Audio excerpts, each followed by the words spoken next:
이른 새벽부터 주님의 말씀을 사모하여 새벽 예배를 드리시는 모든 분들을 주님의 이름으로 환영합니다. 오늘 하나님께서 주시는 말씀을 통해 은혜 받으시고 또한 하나님께 드리는 모든 기도가 응답되어지는 하루 되시기를 주님의 이름으로 축원합니다. 우리 함께 찬송가 314장 내 구주 예수를 더욱 사랑 함께 찬양하시겠습니다.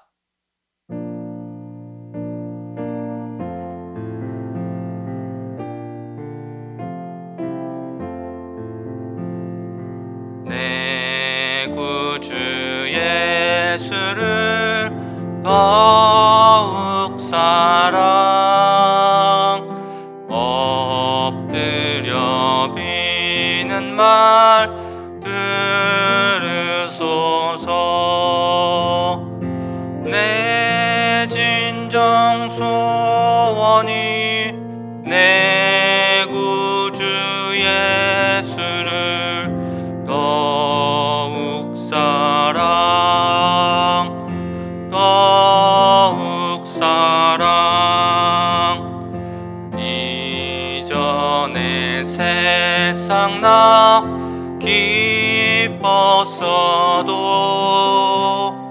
지금 내 기쁨은 오직 예수. 다만 내비는 말 내 구주 예수를 더욱 사랑 더욱 사랑. 이 세상 떠날 때 찬양하고 숨질 때 하는 말 이것일세. 다만 내비는 말 내 구주 예수를 더욱 사랑 더욱 사랑.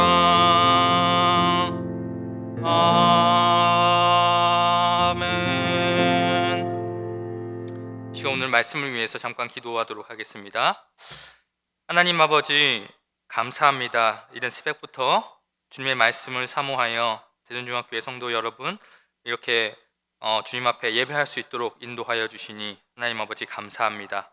하나님, 이 시간 주님의 말씀을 들을 때에 아버지 깨닫게 하는 영을 저희들에게 허락하여 주셔서 아버지 오늘 말씀을 통하여서 주님의 음성을 듣고 또 주님의 뜻을 깨달아 그 말씀대로 살아가기를 결단하는 이 시간 되어질 수 있도록 주여 인도하여 주시옵시고, 또한 오늘 하루도 이 말씀으로 승리하는 모든 대전중학교의 성도님들 다 되어질 수 있도록 인도하여 주시옵소서. 함께하여 주실 줄 믿사오며 예수님의 이름으로 기도드립니다. 아멘. 오늘 우리에게 주시는 하나님의 말씀은 신명기 4장 15절부터 24절까지의 말씀입니다. 신명기 4장 15절부터 24절까지의 말씀 제가 읽도록 하겠습니다. 여호와께서 호렙산 불길 중에서 너희에게 말씀하시던 날에 너희가 어떤 형상도 보지 못하였은즉 너희는 깊이 삼가라. 그리하여 스스로 부패하여 자기를 위해 어떤 형상대로든지 우상을 새겨 만들지 말라. 남자의 형상이든지 여자의 형상이든지 땅 위에 있는 어떤 짐승의 형상이든지 하늘을 나는 날개 가진 어떤 새의 형상이든지 땅 위에 기는 어떤 곤충의 형상이든지 땅 아래 물속에 있는 어떤 어족의 형상이든지 만들지 말라. 또 그리하여 내가 하늘을 향하여 눈을 들어 해와 달과 별들 하늘 위의 모든 천체 곧 너희의 하나님 여호와께서 천하 만민을 위하여 배정하신 것을 보고 미혹하여 그것에 경배하며 섬기지 말라.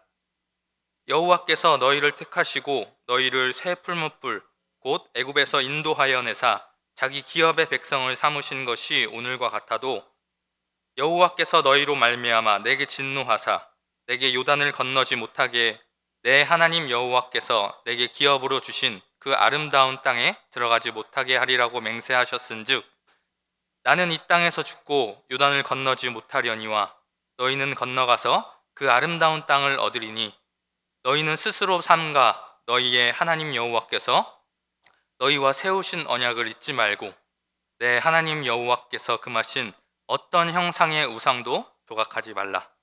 내 하나님 여호와는 소멸하는 불이시요 질투하시는 하나님이시니라. 아멘. 오늘은 신명기 4장 15절부터 24절까지의 말씀을 가지고 질투하시는 하나님이라는 제목으로 함께 말씀을 나누겠습니다. 오늘 우리가 읽은 본문 말씀은 모세가 출애굽 2세대에게 과거 호렙산에서 있었던 하나님의 임재 사건을 상기시키면서 이제 곧 하나님의 약속의 땅인 가나안에 들어갈 그들이 반드시 기억하고 반드시 지켜야 할 것이 무엇인지에 대해서 설교하는 내용입니다. 먼저 모세는 약속의 땅에 들어갈 출애굽 2세대에게 그들이 어떠한 모양의 우상도 만들거나 그것을 섬겨서는 안 된다는 사실을 가르치고 있습니다. 15절 말씀입니다. 여호와께서 호렙산 불길 중에서 너희에게 말씀하시던 날에 너희가 어떤 형상도 보지 못하였은즉 너희는 깊이 삼가라. 하나님께서 과거 호렙산에서 이스라엘 백성들과 언약을 맺기 위해서 불과 구름과 어둠 속에서 나타나실 때 어떠한 특정한 형상으로 나타나지 않으셨습니다. 그것은 이 세상의 어떤 형상으로도 그 전능하신 하나님을 다 담아낼 수 없었기 때문입니다. 그래서 모세는 그때 하나님께서 나타나셨을 때 아무 형상도 없이 나타나셨던 것을 너희가 본 것처럼 그때를 기억해서 하나님을 어떤 형상 안에 가두어 두려고 하지 말라라고 말합니다. 어떤 형상으로도 묘사할 수 없는 그 초월적인 하나님을 어떤 형상 안에 제한하는 것은 하나님에 대한 모욕적인 행위이며 또 그것이 우상숭배의 씨가 될 수 있었기 때문에 모세는 그들에게 그렇게 명령하였습니다. 그런데 사실 모세가 이 출애굽 2세대에게 이렇게 강조한 이 내용은 사실 그들에게 새로운 내용이 아니었습니다. 새로운 가르침이 아니었습니다. 이미 십계명에서도 거론된 내용으로 그들이 그것을 모를 리가 없었습니다. 하지만 그럼에도 불구하고 모세는 계속해서 이 문제에 대해서 그들에게 다시 경고하고 언급하고 그들에게 주의시키고 있는데요. 그러한 이유는 무엇 때문이었을까요? 첫 번째로는 이 우상숭배에 관한 문제가 지금까지 이스라엘 백성들을 끊임없이 괴롭혀오고 끊임없이 그들을 넘어뜨려 왔던 그들에게 있어서는 실질적인, 현실적인 문제였기 때문입니다. 모세가 시내산에 올라가서 하나님으로부터 십계명이 적힌 두 돌판을 받는 동안 이스라엘 백성들이 애굽에서 섬기던 그 송아지 형상을 만든 사건을 우리가 떠올린다면 모세의 이러한 걱정이 결코 헛된 걱정이 아니었다라는 것을 우리가 알 수 있습니다. 또한 모세가 이렇게 계속해서 그들에게 강조했던 한 가지 이유는 이제 곧 이스라엘 백성들이 들어가게 될 그 가나안 땅에 어떤 문제가 있었냐? 그곳에는 별의별 온갖 짐승들을 형상으로 만들어서 그것들을 숭배하는 풍조가 만연했기 때문이었습니다. 그래서 모세는 혹시나 행여나 그들이 그 가나안 땅에 들어가서 그 가나안 사람들의 그 잘못된 그러한 모습을 닮을 수도 있었기 때문에 그들에게 다시 한번 주의를 주고 그들에게 다시 한번 그 말씀을 떠오르게 할 필요가 있었던 것입니다. 그 가나안의 그 우상숭배 현상이 어땠는지 우리 오늘 본문 16절부터 19절까지의 말씀을 보도록 하겠습니다. 제가 읽도록 하겠습니다. 그리하여 스스로 부패하여 자기를 위해 어떠한 형상대로든지 우상을 새겨 만들지 말라. 남자의 형상이든지 여자의 형상이든지 땅 위에 있는 어떤 짐승의 형상이든지 하늘을 나는 날개 가진 어떤 새의 형상이든지 땅 위에 기는 어떤 곤충의 형상이든지 땅 아래 물속에 있는 어떤 어종의 형상이든지 만들지 말라. 또 그리하여 내가 하늘을 향하여 눈을 들어 해와 달과 별들 하늘 위의 모든 천체 곧 너희의 하나님 여호와께서 천하 만민을 위하여 배정하신 것을 보고 미혹하여 그것에 경배하며 섬기지 말라. 이 16절부터 19절까지의 말씀을 보면 그 당시 가나안에 얼마나 많은 종류의 우상들이 있었는지 알 수 있습니다. 남자와 여자의 형상뿐만이 아니라 새와 곤충, 그리고 심지어는 생선의 모습을 한 우상도 있었습니다. 또한 하늘의 해와 달과 별들을 신격화하고 그것들을 섬기는 사람들 또한 많이 있었습니다.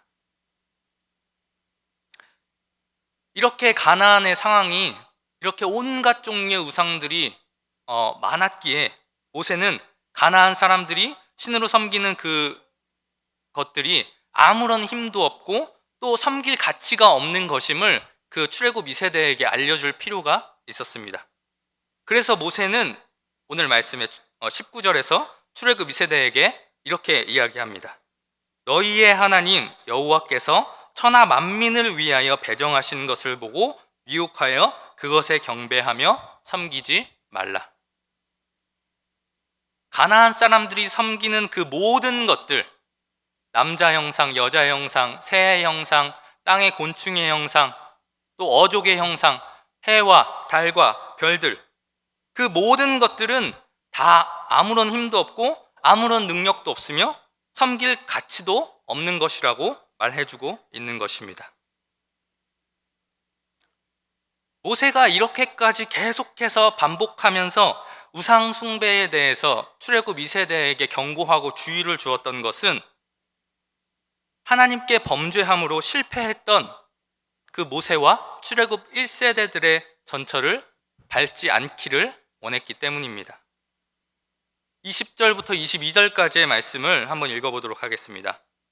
여호와께서 너희를 택하시고 너희를 새 풀무불 곧 애굽에서 인도하여 내사 자기 기업의 백성을 삼으신 것이 오늘과 같아도 여호와께서 너희를 말미암아 내게 진노하사 내게 요단을 건너지 못하며 내 하나님 여호와께서 내게 기업으로 주신 그 아름다운 땅에 들어가지 못하게 하리라고 맹세하셨은즉 나는 이 땅에서 죽고 요단을 건너지 못하려니와 너희는 건너가서 그 아름다운 땅을 얻으리니.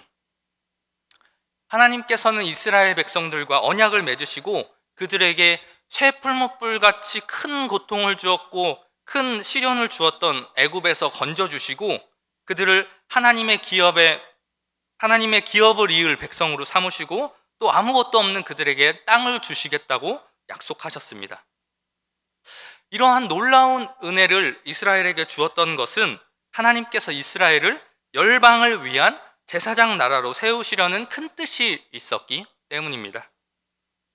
그렇기 때문에 이런 언약에 의해서 이 이스라엘 사람들은 그 사명을 수행하기 위해서 반드시 하나님께서 원하시는 모습대로 거룩하고 순결한 백성이 되어야 할 필요가 있었습니다.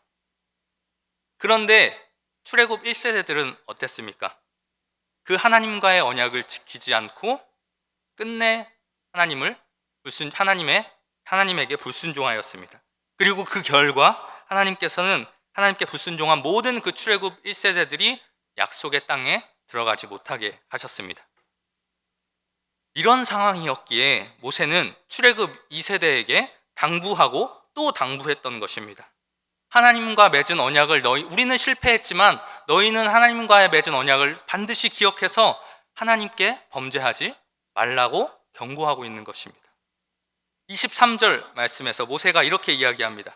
너희는 스스로 삼가 너희의 하나님 여호와께서 너희와 세우신 언약을 잊지 말고 내 하나님 여호와께서 금하신 어떤 형상의 우상도 조각하지 말라. 우리는 실패했지만 너희들만큼은 하나님의 계명에 철저하게 순종해서 자신들과 같은 전철을 밟지 말라고 이 모세는 출애굽 2세대들에게 신신당부하고 있는 것입니다. 왜 그렇습니까? 하나님은 사랑의 하나님이시지만 죄와 불의에 대해서는 맹렬히 타오르는 불처럼 심판하시는 분이시기 때문입니다. 그래서 모세는 하나님에 대해서 24절에서 이렇게 이야기합니다. 하나님은 소멸하시는 불이시다. 이것의 뜻은 무엇입니까? 하나님께서는 이 모든 천지 만물의 주권을 가지신 분으로 모든 것이 하나님의 의지에 달려 있으니까 너희는 이것을 기억하고 하나님께 죄를 짓는 일이 없도록 조심하고 또 주의하라 라고 말하고 있는 것입니다. 또한 24절에서 모세가 하나님이 어떤 분이시라고 이야기하고 있습니까? 하나님께서는 질투하시는 하나님이다 라고 이야기하고 있습니다. 하나님께서는 이스라엘 백성들과 언약을 맺으셨습니다. 그 언약을 맺으신 이유는 그들을 사랑하셨기 때문이었습니다. 그래서 하나님께서는 그들 또한 오직 하나님만을 사랑하기를 바라셨습니다. 하나님을 떠나 다른 신을 섬기거나 다른 신을 하나님과 겸하여 따르기를 원하지 않으셨습니다. 오직 하나님만을 사랑하기를 원하셨습니다. 그래서 모세는 이렇게 질투하시기까지 이스라엘을 사랑하시는 그 하나님의 그 사랑의 마음을 깨달으라고 이야기하고 있는 것입니다. 사랑하는 대전중앙교회 성도 여러분, 그런데 이러한 하나님의 마음은 오늘 말씀에 이스라엘 백성들에게만 가지고 있는 하나님의 마음이 아닙니다. 하나님께서는 오늘날도 동일하게 그의 백성을 향하여 질투하시는 하나님이십니다. 다른 신을 겸하여 섬기거나 다른 신을 사랑하기를 원하시는 분이 아니시라 오직 그 주님만을 사랑하기를 원하시는 분이시라는 것입니다. 그런데 우리가 잘 알다시피 이러한 우상 숭배는 여기 오늘 우리가 본문 말씀에서 살펴본 것과 같이 어떤 형상을 만들고 또 섬기는 것만을 말하고 있지 않습니다. 우상 숭배에 대한 성경 정체의 가르침은 어떻습니까? 하나님보다 더 사랑하는 세상의 모든 것이 우상이며 그런 것들을 사랑하는 것이 우상 숭배다라고 말하고 있습니다. 그렇기에 어떤 사람에게는 물질이 우상이 될 수 있고 어떤 사람에게는 건강이 우상이 될 수 있으며 또 어떤 사람에게는 자녀가 우상이 될 수도 있습니다. 사랑하는 여러분, 혹시 여러분들 중에는 물질이나 건강이나 자녀가 하나님의 자리를 대신하고 있지는 않습니까? 여러분들의 마음속에 하나님보다 더 우선순위에 두고 더 사랑하는 어떠한 것이 있지는 않습니까? 이 부분을 건드리면 믿음이고 뭐고 다 내버릴 수 있는 어떤 것이 내 안에 자리 잡고 있지는 않습니까? 하나님께서는 소멸하는 불이시며 질투하시는 하나님이시라는 오늘 신명기 4장 24절의 말씀을 반드시 기억하며 우리가 잘 알고 잘 부르는 찬양의 가사와 같이 정말 내가 주인 삼고 내가 하나님보다 더 사랑했던 것들을 내려놓고 주님만 사랑하며 오직 주님만 따르는 삶을 살아갈 수 있는 주님 나라의 상속자들 다 되시기를 주님의 이름으로 축원합니다. 우리 이 시간 오늘 말씀을 생각하면서 함께 합심으로 기도하도록 하겠습니다. 하나님 아버지, 오늘 말씀과 같이 아버지 주님께서는 소멸하시는 분이시며 질투하시는 하나님이심을 기억하며 아버지 물질이나 건강이나 자녀를 하나님보다 더 사랑하는 그러한 어리석은 자들 되지 않도록 주님 인도하여 주시고 오직 주님만을 사랑하며 오직 주님만을 따르는 삶을 살아갈 수 있도록 인도하여 주시옵소서. 우리 이러한 기도 제목을 가지고 함께 주님의 이름 한번 부르신 후에 합심으로 기도하시도록 하겠습니다. 주여, 사랑이 많으신 하나님 아버지 감사합니다.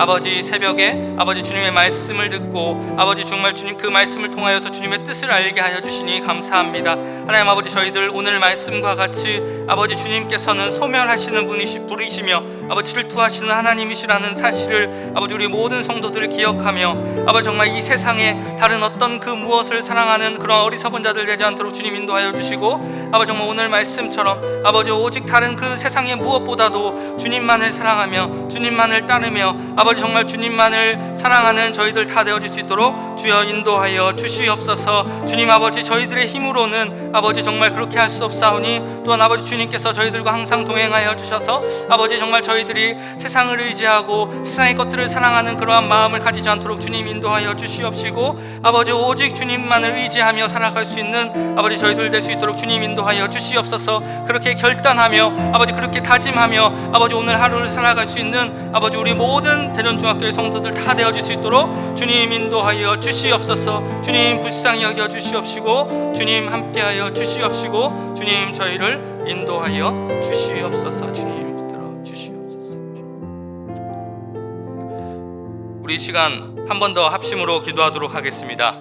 매주 수요일은 특별히 우리 교회 교육부서와 다음 세대를 위해 기도하는 날입니다. 이 시간 기도하실 때 주여 우리 교회의 모든 교육부서들을 살려주시사 은혜 충만하게 하여 주옵소서. 교육부를 섬기시는 모든 사역자들과 교사들을 위해 성령으로 기름 부어 주옵소서. 우리 자녀들을 다음 세대를 이끌어갈 하늘의 지도자들로 사용하여 주시옵소서. 그리고 계속해서 담임 목사님을 위해 기도해 주시고 함께 동역하시는 장로님들과 교육자들이 사랑으로 하나 되어 온 교회가 성령으로 충만한 가운데 부흥의 역사를 이루게 해달라고 우리 교육부서와 다음 세대를 위해 합심으로 기도하신 후에 자유롭게 기도하시면 되겠습니다. 이 시간 주님의 이름 한번 부르신 후에 다 같이 합심으로 기도하겠습니다. 주여, 사랑이 많으신 하나님 아버지, 이 시간 우리 교회의 모든 교육부서들을 위하여서 기도합니다. 다음 세대를 위하여서 기도합니다. 하나님 아버지, 우리 모든